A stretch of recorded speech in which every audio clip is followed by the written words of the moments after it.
Good afternoon, all. What a pleasure and honor for me to be with you today. And the thanks are definitely to the Britain Palestine Project, Andrew and the team, Diana, the good work you have put together for this to happen. And Vincent, my friend, for all that you have done over the years, for founding this very important institution, for devoting your life, your entire life, for the cause of justice and Palestine. I salute you today for bringing all of us together.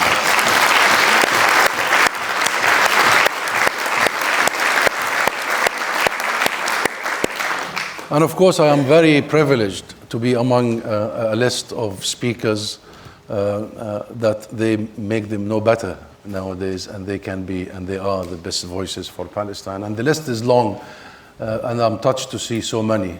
But number one is my neighbor in Gaza, Mr. Rajesh Surani, who has been the voice of Gaza and the voice of Palestine for years and decades. And we are so touched to see him here. Dr.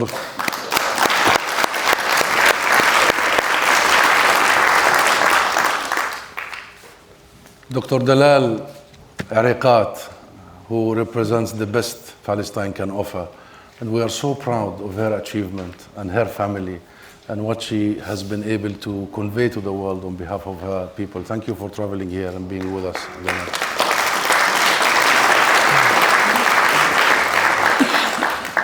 And I'm really sorry, Victor, you are a local here, but we are also proud of Victor Katta. And the list of speakers here is a long list of very impressive experts, specialists, lawyers, human rights specialists. So let me get to it. We live in difficult times. Those are very difficult times. On the one hand, in Palestine, and as you said, Andrew, Gaza is going through what humanity has been describing as the worst chapter of human history. To normalize the mass murder of children, more than 15,000, not to mention the orphans, the unaccompanied, those who are still under rubble, the amputees. Gaza now is home to the biggest cohort of children amputees on earth. Not to mention the normalization of the use of food, starvation, mass starvation of the entire population, in real time in front of the eyes of the world. And you all know what is happening in Gaza. We have called it from day one a genocide, and it is a genocide, without playing with words. It is targeting a group of people for who they are. And it is the use of food, water, medicine, what have you, for the purpose of and the goal of extermination, annihilation of that group. There is no other term to describe what is happening in Gaza except genocide. We leave it to the experts, but once the International Court of Justice, that is the highest world court, says already in January last year, that's a year and 4 months, 5 months, that the case brought by South Africa against Israel for the crime of genocide is plausible and has placed Israel officially on trial for genocide. In my opinion, the conversation should have been over.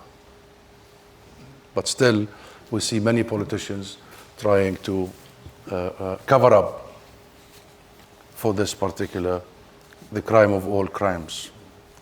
Because, and what you said, Andrew, is very important. What is happening in the West Bank is not less significant, existential. And I was in the West Bank recently, and what I saw was, even to a person like myself who lived in the West Bank for many, many years. And the situation in the West Bank is as existentially threatening to us, the Palestinian people. I was there in the West Bank recently, and what I saw was rather unthinkable in every sense. And you are right, Andrew, there is less attention being paid to what is happening all over the West Bank. But it is the same playbook, it is the same toolkit, it is ethnic cleansing, it is displacement of people, it is targeting of entire communities. You may have followed what happened in Jenin in Tulkarem, it shocked me how much the settlement enterprise in the West Bank has become the core, the urban centers, rather than the periphery, the entire infrastructure, and you can see what is being executed in front of our eyes. And Jerusalem has been completely and utterly carved out, totally carved out of the Palestinian equation. But difficult times is not just in Palestine, difficult times for the rest of the world. The international order we built together after the horrors of the Second World War no longer exists. We are seeing the new order that relies on power. It reminds us of the 30s. It's exactly that moment. And you see conflicts popping up everywhere, and you may be following what happened between India and Pakistan only recently, and our inability to resolve any issues. In fact, now it is primarily the rule of the jungle. But I would want to focus in the few minutes on the UK.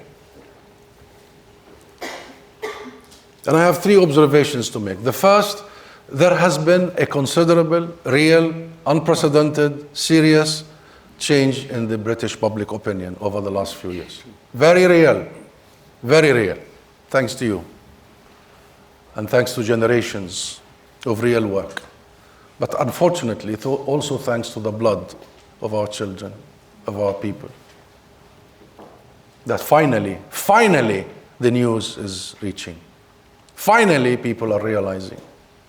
But the change in the public opinion is very real, that you have seen London has become the epicenter of global solidarity with Palestine. To have a march in one day in the city of London of 1 million Britons, that is historic. Historic. But it continued. This is not just the largest, but the largest and the longest solidarity movement in the UK in recent history. The second observation, this has started rebelling, factoring, affecting the political arena. We've seen that in the last elections, and we've seen that in the parliament. There's a new parliament, there is a lot of support, serious organized support, and whenever you go to the parliament, whenever there is a question time, I'm sure all of you are following the both numbers and intensity of pressure on the third observation, which is still, it did not reach fully the official / government side that we need to work towards. There has been some steps taken by the current government, the Labour government. Number one is calling for a ceasefire, having failed to do so at the beginning, so that's your first action. Number two, supporting UNRWA under all the attacks. Number three, removing the previous intervention at the ICC and declaring that they respect the independence of the ICC. Number four, announcing the suspension of some arms sales to Israel, and they said that those are the ones that are used in offensive mode in Gaza. Number five, imposing some sanctions on the settlements and the organizations that support settlements. And you may have followed last week, we have received the Palestinian Prime Minister here, and some ministerial delegation met the British Prime Minister. We signed a memorandum of understanding. I invite all of you to read it, please. It's online. The government here published it. And the first side of that, the first item of that memorandum of understanding is the UK commitment to international law, to multilateralism, to international judicial system. Now, all of these items, the UK has been half committed, and there is a lot to be done. And I want to end by talking about one item that I'm sure much of the work is going to be towards it, which is the recognition of the State of Palestine. If you allow me 1 minute, please. This is the key point. The recognition of the State of Palestine, number one, is a right, not a gift. And it is separate of any other consideration. This is an inalienable right of the Palestinian people. We should not discuss with it anything else, and it's long overdue. Number two, we must remove the last 30 years of a veto power that Israel enjoyed over Palestinian statehood. Israel has got nothing to do with the world's recognition of a state of Palestine. And the whole idea that we should recognize within a peace process means that Israel has the ultimate veto power. We must remove that. Number three, it is a historic step by the UK for the reasons that the Balfour Project started by the name of the Balfour Project. This is not any other recognition. This is Britain. This is the UK. And I don't have time to go through history. But the Balfour Declaration canceled the Palestinian people. And therefore, a recognition by Britain is the uncancellation of the Palestinian people. It is very significant. And lastly, nobody thinks that recognition will just bring about everything and we will realize a final resolution. Recognition is a first step. It's a first step, but it is a fundamental first step. Without it, we cannot go to the next steps. And the next steps must be garnering sufficient British and international support to end the occupation. These are the two requirements for the two-state solution. Not a peace process, not negotiating freedom out of occupation. The first is recognition, the second is ending occupation. To end occupation, we need to enforce international law at full. Number one, we need a full arms embargo, and we are in discussion with the government about that. And there is a lot of pressure in that direction. Number two, we need a full sanctions on the ecosystem of the settlements and the state that sponsors these settlements. Number three, we do need the full commitment of the UK in the side of accountability. Not just the ICC, but the ICJ. While we were signing that memorandum of understanding, the UK ambassador to the ICJ, the representative at the ICJ,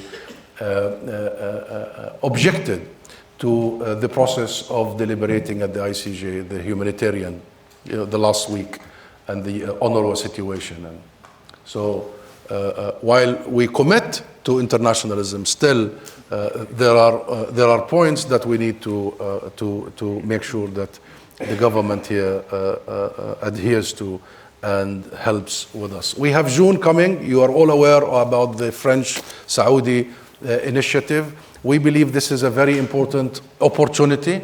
We're working with our friends here to try and make sure that the UK leads, not follows, and that the UK becomes part of the solution, given the history, and that at this moment it will carry the recognition of the United Kingdom to the State of Palestine. We are not there yet. There is a lot of work to be done, but I'm here to salute all of you and to thank all of you for doing this work together. They want us to believe that we are still far behind, but I assure you, as far as the UK is concerned, as far as the public opinion, as far as your work and the work of many organizations, we are almost there in all these items. It's just the last push, so keep going. Shukran jazilan. Thank you very much.